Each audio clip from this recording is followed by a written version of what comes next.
શું આ બાળકના પાપ છે? શું આ બાળકે કંઈક ખોટા કર્મો કર્યા છે? આવું કાંઈ જ નથી. આ એક મેડિકલ ક્રોનિક કન્ડિશન છે જેને હાઇડ્રોસેફલસ કહેવાય છે.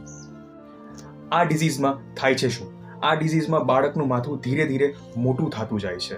આ સામાન્ય નથી, પણ આ જીવ માટે બહુ જ હાનિકારક હોઈ શકે છે. હવે વાત આવે છે હાઇડ્રોસેફલસ શું છે. હાઇડ્રોસેફલસ એક બેસિકલી ક્રોનિક કન્ડિશન છે જેમાં મગજમાં પાણી એટલે કે CSF સેરિબ્રોસ્પાઇનલ ફ્લુઇડ વધારે માત્રામાં ભરાવા માંડે છે, જે મગજના બીજા સ્ટ્રક્ચર્સ ઉપર દબાણ પાડે છે.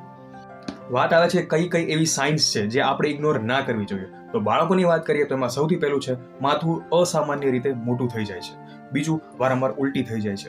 ત્રીજું છે બાળક એકદમ ચીડચીડું થઈ જાય છે. ચોથું છે આંખ એકદમ નીચેની તરફ જાતી જાય છે.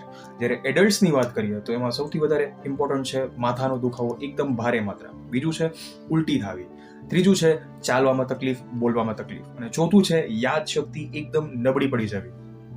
ટ્રીટમેન્ટની વાત કરીએ તો એમાં સૌથી મહત્વપૂર્ણ વાત એ છે કે આપણે આમાં સર્જિકલ ઓપ્શન્સ પ્રેફર કરવા જોઈએ. તો સૌથી પહેલો સર્જિકલ ઓપ્શન છે VP શન્ટ સર્જરી, એટલે કે વેન્ટ્રિક્યુલો પેરિટોનિયલ શન્ટ સર્જરી. આ સર્જરીમાં વધારાનું પાણી પેટમાં લઈ જવામાં આવે છે.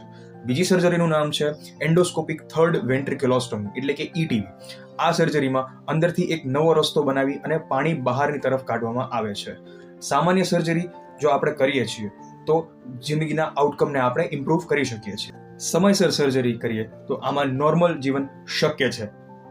જો સારવારમાં મોડું કરવામાં આવશે તો મગજને કાયમી રૂપે નુકસાન થઈ શકે છે. એટલે જ જલ્દી નિદાન કરવું બહુ જ જરૂરી બની જાય છે. આ માહિતી દરેક માતા પિતાને જાણવી જરૂરી છે. જો આ માહિતી યોગ્ય લાગી હોય તો do like and do follow.